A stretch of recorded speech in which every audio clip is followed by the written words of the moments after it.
тук освен за здраве се казва между клиентите много.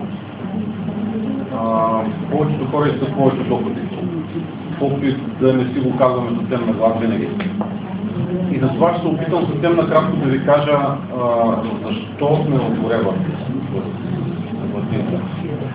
Вече 10-та година се занимаваме с Forever, но нали знаете, след този ден ме провокира да я посоча да кажа, че иска да е в квадрант Б. 4 квадранта на Робърт Кийосаки, всички знаете ли? Искам някой да стигне ръка, който не е чувал за тях. Не, който не е чувал. Има едни 4 квадранта, само ще ги нарисувам, няма да говоря върху тях. Едното е да сме наемен труд, другото да сме свободна професия на хонорар, да сме в квадрант Б, където са големите бизнеси по света, и тук сме инвеститори. Светанка каза, искам да съм в квадрант Б. Истината е, че всеки седящите в тази зала, който си мисли или иска да има бизнес с Forever, да работи Forever, да има отношение към тази компания, трябва психологически и всякак да стигне до квадрант Б. Това, което Цвети Темерджиева каза онзи ден.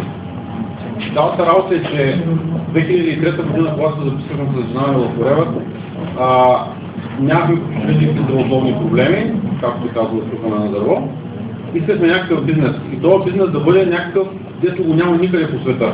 Да нямаш счетоводител, да нямаш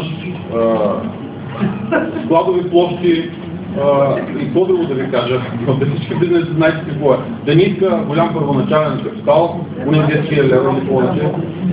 Да, аз ще ви кажа нещо, което беше много интересно. Ама чуйте го, че е много важно. Едно, че няма възможност, другото е, че не си представях да давам дори една работна заплата. И знаете ли, че обучението по тези 4 квадранта до какво ме доведе? Автора на това нещо казва, че за да си квадрант Б, аз пак ви казвам, бизнеса на всеки един от нас е в квадрант Б. Тук трябва да има повече от 500 човека. Аз го знаех това нещо, исках го, днеска продължавам да го искам с много по-голяма сила, между другото. В същото време, преди 10 години не си представях, че може да изтекат 30 дена и аз да се наложи да дам една работна заплата.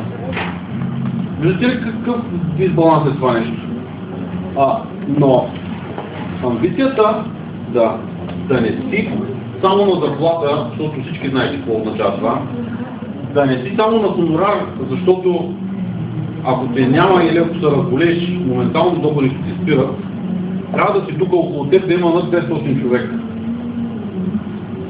Пожелавам на всеки да го поиска, между другото. И след това да се развива, за да стигне като личностни качества до квадрант Б. Защото, пак ще кажа, отнася се за всеки един, който е в тази зала.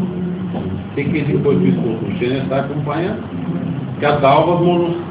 Ние трябва да се развием, за да сме достойни за квадрант Б. Благодаря.